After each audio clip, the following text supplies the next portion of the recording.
दोस्तों, मैं भूपेश श्रीवास्तव समय समय पर आपको ऐसी बातें याद दिलाता रहता हूं जिससे आपके जीवन में बहुत सारी सफलता आए, आप बहुत धनवान बने, बहुत स्वस्थ बने और पूरा जीवन आनंद से गुजरे।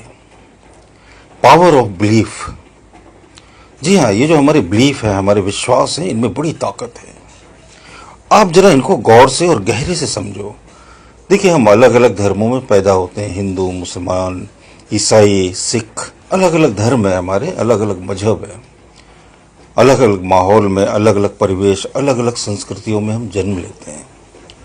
और जिस संस्कृति में, जिस माहौल में, जिस धर्म में हम जन्म लेते हैं, हमें लगता है यही सर्वश्रेष्ठ है, यही सबसे बेहतरीन धर्म है।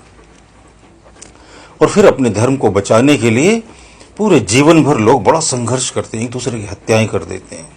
धर्म के नाम पर इतने ज्यादा खून खराबे हुए कि पूछो ही मत। और फिर उसी धर्म को बचाते बचाते हम ही खत्म हो जाते हैं और ये सिलसिले चलते रहते हैं।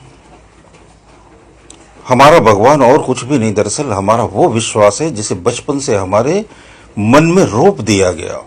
वो बीज हमारे बचपन से ही मन में डाल दिए गए और वृक्ष बनकर वो फैल गया। एक आदमी के हिसाब से एक भगवान है और वो उसको फल भी देता है और उनकी बड़ी पूजा अर्चना करता है और जीवन भर उन्हीं के पीछे लगा रहता है। कभी उसे फल मिलते हैं, कभी नहीं मिलते। जब नहीं मिलते तो वो सोचता है कर्म खराब होंगे, और जब मिल गए तो वो सोचता है भगवान ने बड़ी कृपा करी। तो उसको लगता है यही सच है। गलत है ये। एक आदमी एक पर्टिकुलर भगवान की पूजा करता है, दूसरे मजहब का दूसरा आदमी आकर उस भगवान को तोड़ फोड़ कर तहस नहस करके फेंक देता है। वो भगवान कुछ नहीं कर पाता उसका। न जाने कितने ऐसे मंदिर तोड़ दिए गए, कोई भी भगवान नहीं आया मंदिरों की रक्षा करने के लिए। न जाने कितनी मस्जिदें तोड़ दी गई। धर्म के नाम पर, मजहब के नाम पर ये सिलसिले, ये लड़ाइयां चलती ही रहती हैं और फिर इनको राजनीतिक रूप दिए जाते हैं। राजनीतिक लोग इस पर अपने स्वार्थ की रोटियां सेकते हैं। ठीक है, आप जिस मजहब में पैदा हुए, जिस धर्म में पैदा हुए, जो हमें अपने माता पिता ने सिखाया, जो हमारे संस्कारों ने हमें दिया, वो सब अपनी जगह एक तरह से ठीक है। लेकिन जीवन का रहस्य समझो आप।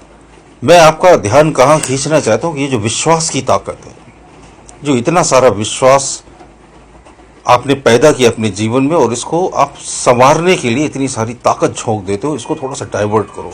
आप ये विश्वास क्यों नहीं कर लेते कि आपके भीतर भी एक भगवान बैठा हुआ है। जिस दिन आपको ये रियलाइज हो जाएगा ना कि आपके भीतर वो असीम, अनंत, शक्तिशाली मौजूद ही हमेशा और हमेशा था, तो आपका आत्मविश्वास कुछ दूसरा होगा।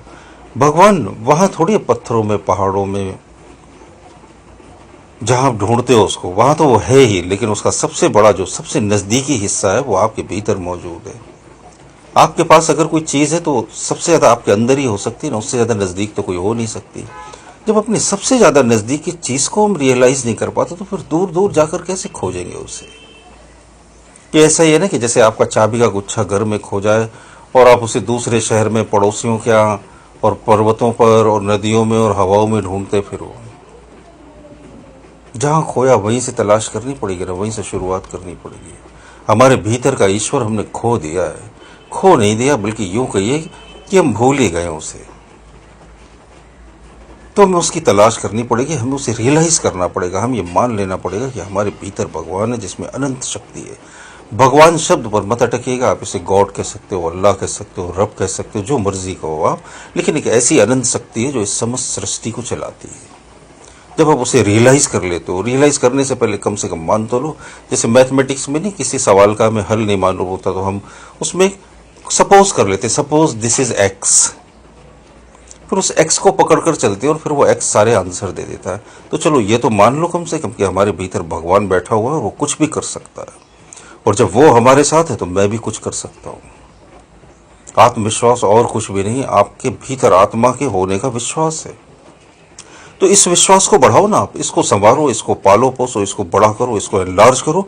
फिर देखो ना, जीवन में वो सब कर डालोगे आप जो अब तक चाहते थे। आत्मविश्वास की कमी की वजह से तो हम न जाने कितने काम नहीं कर पाते। हमें लगता है हमसे नहीं होगा, दूसरे ने किया, वो लकी होगा, किस्मत वाला होगा, उसके ग्रह साथ दे रहे होंगे, उसकी कुंडली में लिखा होगा। न जाने कौन कौन सी फालतू की बातों को हम अपने तर्कों में शामिल कर लेते हैं। हमसे नहीं हो सकती ये काम, क्योंकि हमारा आत्मविश्वास गवाही नहीं देता। अरे गवाही देता है जो आत्मा उसके भीतर, वही हमारे भीतर, जरा भी फर्क नहीं। सभी को तो ईश्वर ने बनाया ना, सभी को उसी ने क्रिएट किया है। सबके भीतर एक जैसी संभावना है, बस उसे तुमसे ज्यादा आत्मविश्वास है, तुम्हें कम आत्मविश्वास है। तो अपने विश्वासों को बजाय दूसरी जगह जगाने के, बजाय दूसरी जगह पूरा जीवन लगा देने के, अपने ऊपर लगाओ ना, अपने ऊपर ध्यान दो ना। ये मान लो ना पहले कि मेरे भीतर वो परमात्मा है, मेरे भीतर अनंत शक्ति है, मैं कुछ भी कर सकता हूं। जब आप मान लोगे तो फिर आपको जवाब भी मिल जाएगा। मुझे उम्मीद है मेरी बातों से कोई ना कोई सिग्नल, कोई ना कोई संकेत आपको जरूर मिलते होंगे। शायद आपके मन के भीतर का आत्मविश्वास किसी न किसी वाक्य से, किसी न किसी बात से जाग जाए और आप वो सब कर डालें जो आप अब तक करना चाहते थे। उसी उम्मीद के साथ मैं आपको रोज रोज नए नए ऑडियो और वीडियो भेजता हूँ। अगर आप कोई अच्छे लगते हो तो अपने दोस्तों को जरूर फॉरवर्ड करें। आप सबका बहुत बहुत धन्यवाद।